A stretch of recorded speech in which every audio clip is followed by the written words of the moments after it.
Assalamualaikum warahmatullahi wabarakatuh. Apa kabar anak-anak semuanya? Semoga kalian semua dalam keadaan sehat walafiat ya. Dan tentunya harus selalu menjaga kesehatan dalam keadaan pandemi COVID-19 ini. Ikuti protokol kesehatan yang memang telah diajukan oleh pemerintah.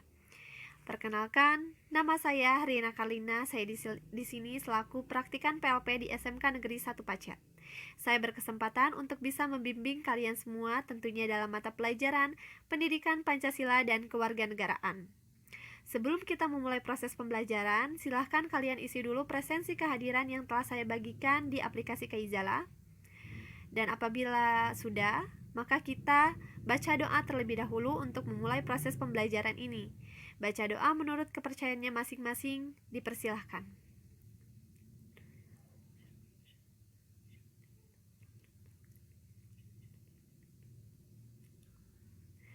Baca doa selesai.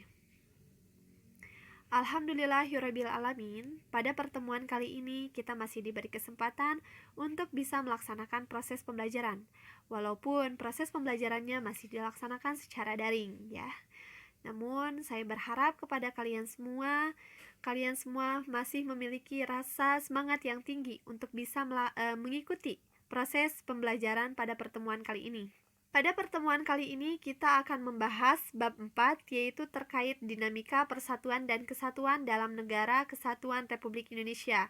Materi ini itu merupakan materi terakhir di semester genap khususnya untuk kelas 12. Jadi saya harap kalian bisa mengikuti proses pembelajaran ini dengan memahami betul-betul dan bersikap proaktif dalam pertemuan ini.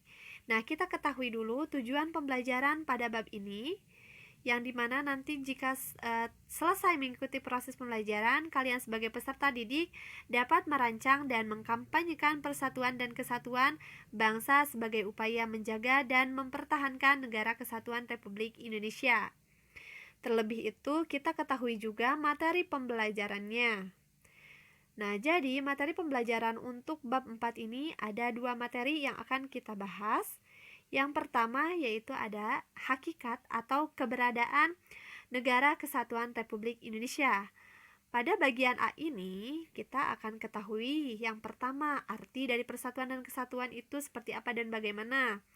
Lalu poin yang kedua kita mulailah masuk kepada konsep dari negara kesatuannya.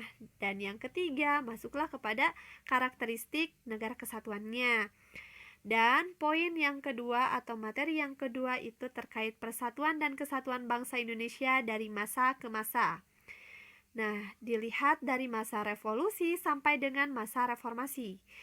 Namun, untuk pertemuan kali ini kita fokuskan terlebih dahulu ke materi yang bagian A, yaitu tentang hakikat atau keberadaan Negara Kesatuan Republik Indonesia. Jadi untuk poin B ini kita lanjutkan di pertemuan selanjutnya. Jadi fokuskan ke bagian yang poin A tentang hakikat dan keberadaan negara kesatuannya. Di sini ada 3 poin yang akan kita bahas pada pertemuan kali ini ya. Nah, poin yang pertama yang akan kita bahas yaitu terkait makna persatuan dan kesatuannya. Di sini kita lihat bahwa persatuan dan kesatuan ini berasal dari kata satu yang berarti utuh dan tidak terpecah belah. Persatuan dan kesatuan bangsa Indonesia pun ini dijadikan landasan oleh semboyan Bhinneka Tunggal Ika.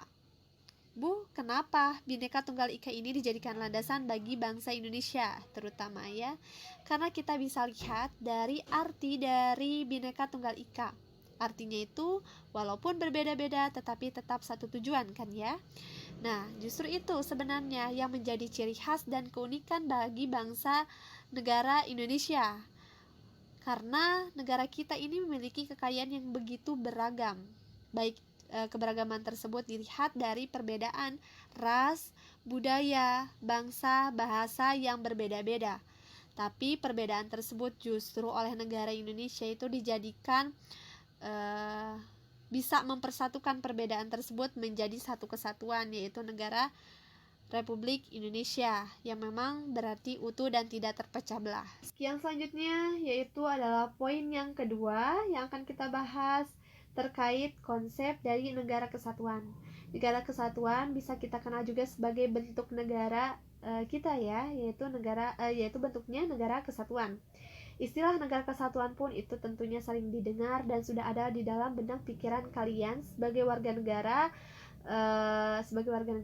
karena nama negara kita adalah Negara Kesatuan Republik Indonesia.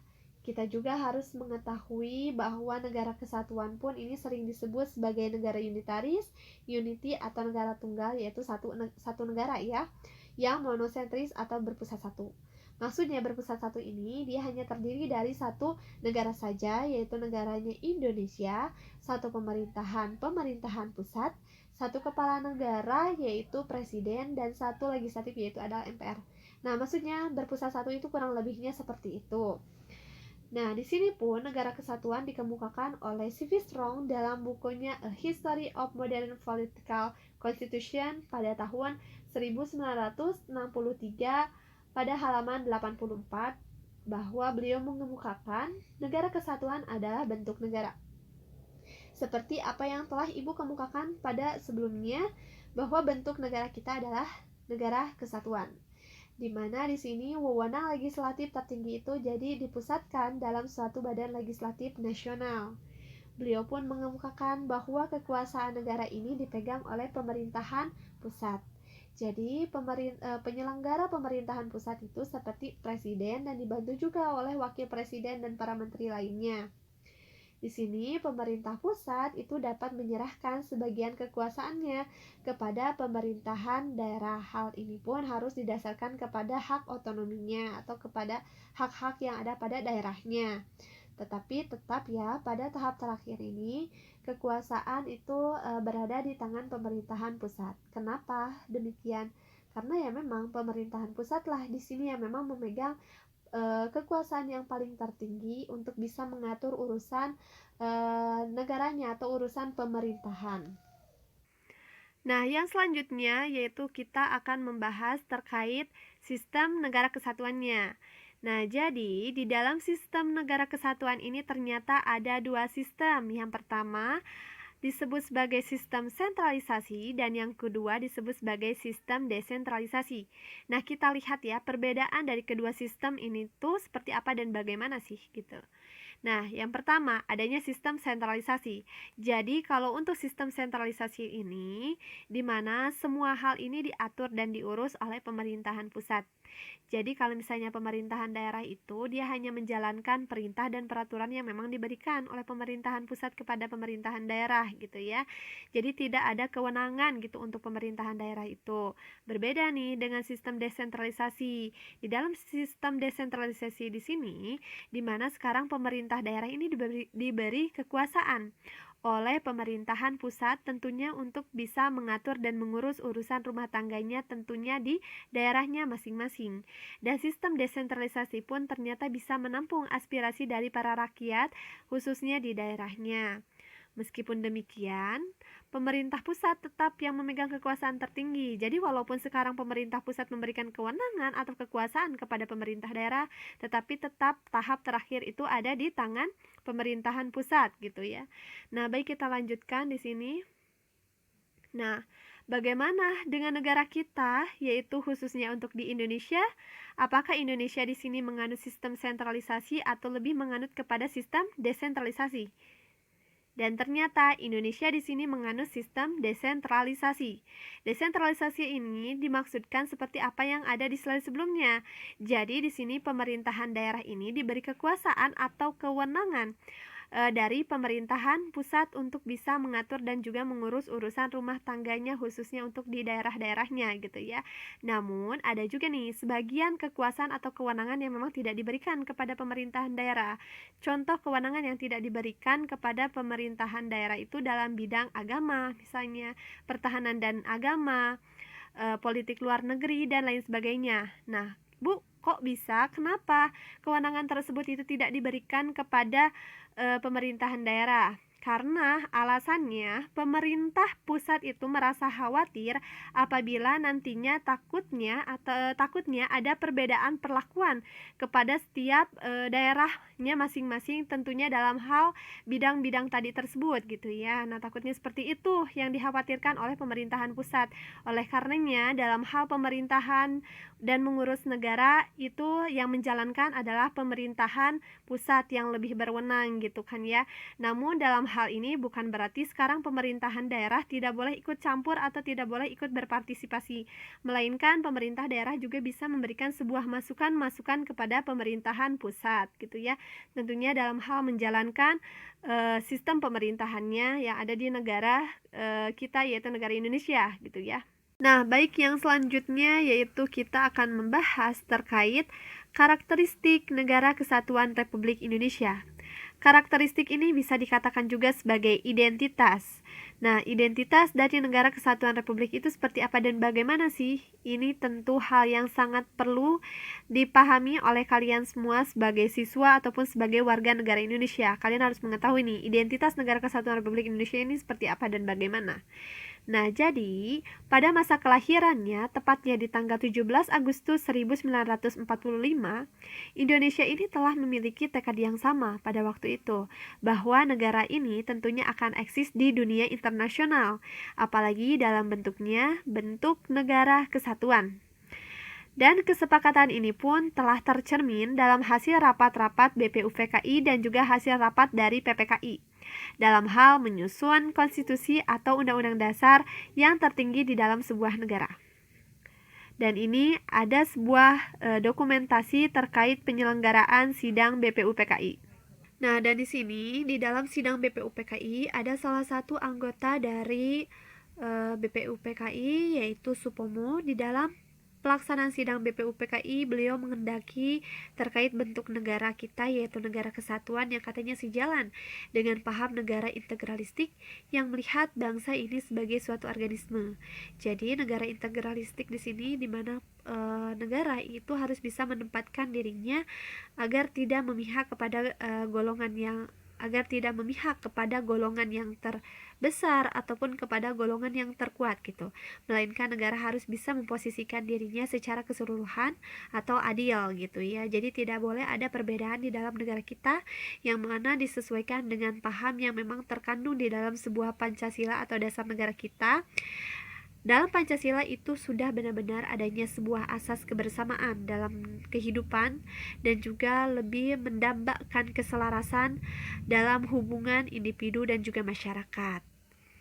Oleh karenanya beliau mengungkapkan dan mendaki di dalam sidang BPUPKI itu seperti itu. Nah, di sini pun hal ini seperti apa yang dikemukakan oleh Muhammad Yamin.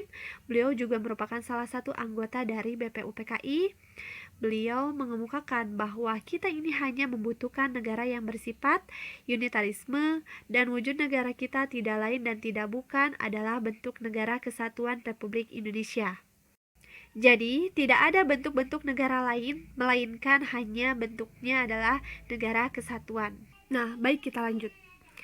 Yang selanjutnya di sini adanya penyelenggaraan di sidang PPKI. Dalam sidang PPKI ini, yaitu dengan menetapkan sebuah Undang-Undang Dasar 1945 yang secara langsung itu menetapkan tentang bentuk negaranya. Dan bentuk negaranya yaitu adalah sebagai negara kesatuan. Dan yang harus kalian ketahui yaitu terkait tujuan dari pembentukan negara kesatuan ini sebenarnya untuk apa sih? Nah, ini dia. Jadi, tujuannya adalah untuk menyatukan seluruh wilayah Nusantara agar bisa menjadi negara yang besar dan kokoh dengan kekuasaan negara yang bersifat sentralistik. Nah, sentralistik di sini bisa dikatakan juga sebagai pengaturan kewenangan dari pemerintah daerah untuk disampaikan kepada pemerintahan pusat. Tentunya untuk mengurus dan mengatur urusan rumah tangganya. Tekad tersebut pun sebagaimana tertuang di dalam pembukaan Undang-Undang Dasar 1945 yang ada di dalam alinea kedua. Isi alinea kedua yaitu terkait dan perjuangan pergerakan kemerdekaan telah sampailah kepada saat yang berbahagia. Nah, contoh rumusan yang ada di dalam alinea kedua yaitu adalah itu. Baik, kita lanjut. Di sini pun ada perubahan Undang-Undang Dasar Negara Republik Indonesia di tahun 1945 itu mengukuhkan tentang keberadaan Indonesia sebagaimana negara kesatuan dan tentunya menghilangkan rasa keraguan terhadap pecahnya negara kesatuan Republik Indonesia. Dilanjutkan dengan adanya pasal-pasal nih di dalam Undang-Undang Dasar Negara Republik Indonesia tahun 1945 yang di dalamnya itu telah memperkukuh tentang prinsip Negara Kesatuan Republik Indonesia dan tidak ada keinginan sedikit pun untuk mengubah Negara Kesatuan Republik Indonesia ini menjadi negara federal atau negara serikat. Nah, kira-kira ada yang tahu bedanya Negara Kesatuan Republik Indonesia dengan negara federal atau negara serikat? Jadi perbedaannya, jika Negara Kesatuan Republik Indonesia itu adalah negara yang memang memiliki bentuk pemerintahannya satu gitu, berbeda dengan negara federal yang dimana bentuk pemerintahannya itu terdiri dari beberapa negara seperti itu. Oleh karenanya, negara kita atau negara Indonesia ini tidak ada keinginan sedikit pun untuk mengubah bentuk negaranya menjadi negara federal, karena di dalamnya ada beberapa negara gitu. Seperti itu. Nah, baik, kita lanjut. Nah, di dalam ini ada pasal 1 ayat 1 Undang-Undang Dasar Negara Republik Indonesia di tahun 1945 yang merupakan naskah asli terkait prinsip negara gitu. Bahwa negara Indonesia ini ialah negara kesatuan yang berbentuk republik. Pasal ini pun dirumuskan oleh PPKI yang sebagaimana ini tuh merupakan sebuah tekad bangsa Indonesia yang memang menjadi sumpah anak bangsa di tahun 1928 yang memang dikenal saat ini tuh sebagai kata Sumpah Pemuda gitu. Nah, kita lanjut. Di sini justru dengan adanya wujud Negara Kesatuan Republik Indonesia, negara kita ini semakin kokoh. Apalagi setelah dilakukannya perubahan Undang-Undang Dasar Negara Republik Indonesia tahun 1945 yang dimulai dengan adanya penetapan dari MPR. Ketetapan ini salah satunya adalah dengan tidak mengubah pembukaan Undang-Undang Dasar Negara Indonesia di tahun 1945 dan tentunya tetap mempertahankan Negara Kesatuan Republik Indonesia sebagai bentuk final atau sebagai bentuk akhir negara bagi bangsa Indonesia gitu ya.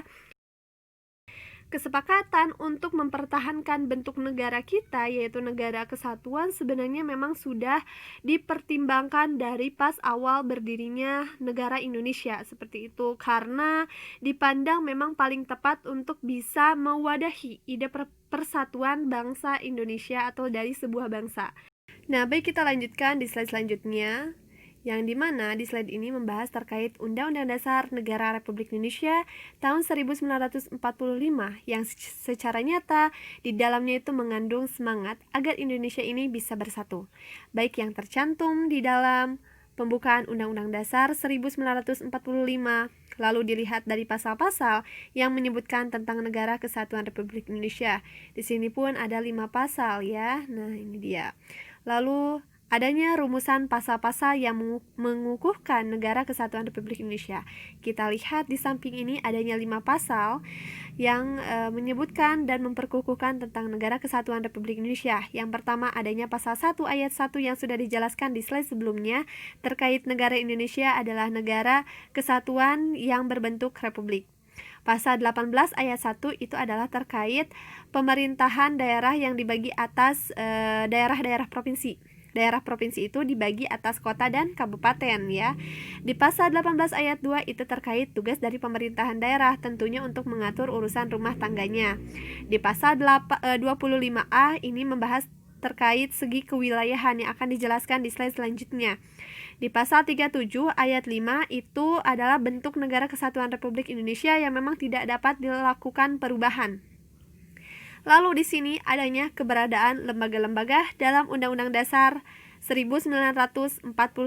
Keberadaan lembaga ini misalnya contohnya adanya lembaga legislatif, adanya lembaga eksekutif, dan adanya lembaga yudikatif. Kurang lebih seperti itu. Kita lanjutkan di sini. Nah, di dalam slide ini adanya sebuah prinsip kesatuan di dalam Negara Kesatuan Republik Indonesia atau NKRI ya, yang memang tentunya dipertegas di dalam sebuah pembukaan Undang-Undang Dasar 1945 di alinea keempat.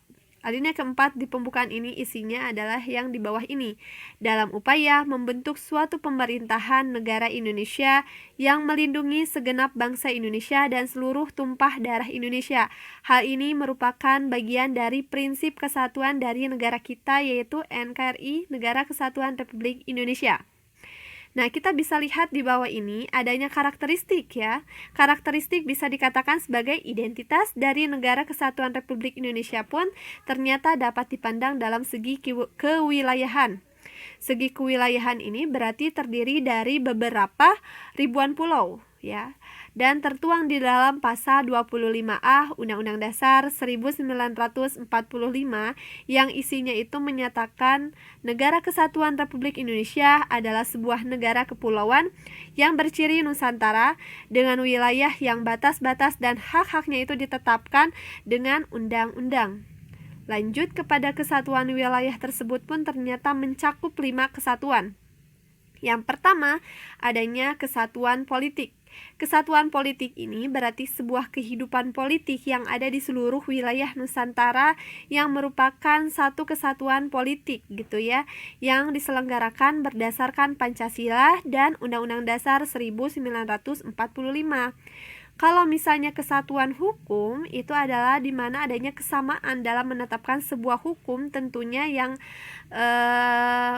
berlaku untuk seluruh negara Kesatuan Republik Indonesia ya.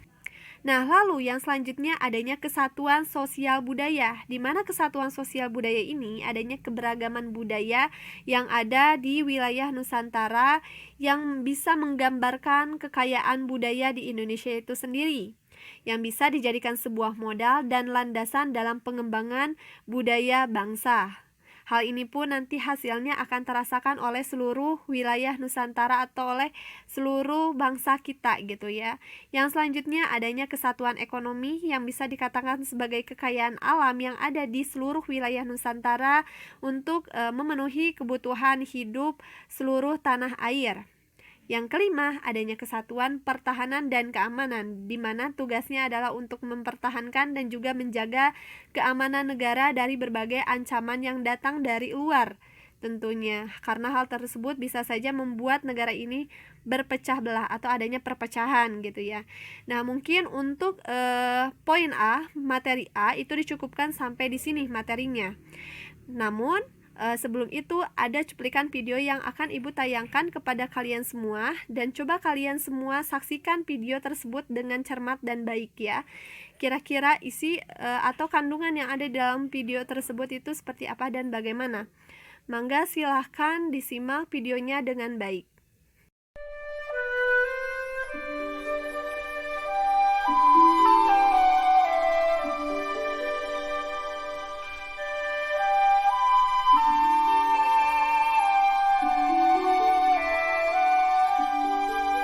Indonesia diciptakan oleh Yang Maha Kuasa atas izinnya untuk merdeka. Terdiri dari berbagai suku bangsa, adat, dan agama yang berbeda-beda, namun kita adalah Indonesia yang satu. Para pahlawan kita telah gugur dalam membela persatuan Indonesia. Tapi apa balasan kita? Perang adat, perang agama, perang suku bangsa. Apa itu yang dimaksud dengan negara Indonesia? Lihatlah betapa indahnya alam Indonesia, betapa indahnya suku dan budaya di Indonesia, betapa sempurnanya agama yang ada di Indonesia. Kenapa kita hancurkan dengan hati yang kotor, pikiran yang tertutup?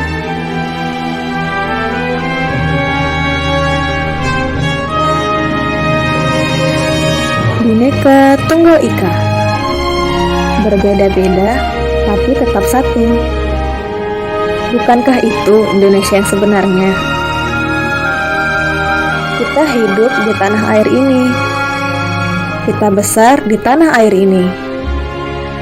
Mengapa kita tidak membangun kedamaian atas rasa cinta kita terhadap tanah air ini? Kami sangat yakin jika pahlawan-pahlawan yang telah gugur dapat melihat seperti apa Indonesia sekarang. Mereka akan menangis. Mereka akan marah melihat kita semua yang terpecah belah. Di mana Pancasila kami? Di mana Sumpah Pemuda kami? Hilangkah sudah?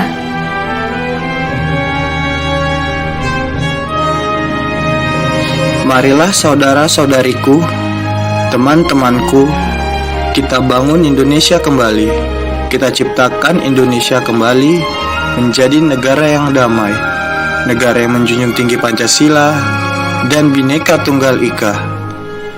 Renungkan kembali apa yang telah terjadi di negara tercinta kami ini. Semoga Yang Maha Kuasa terus melindungi Indonesiaku.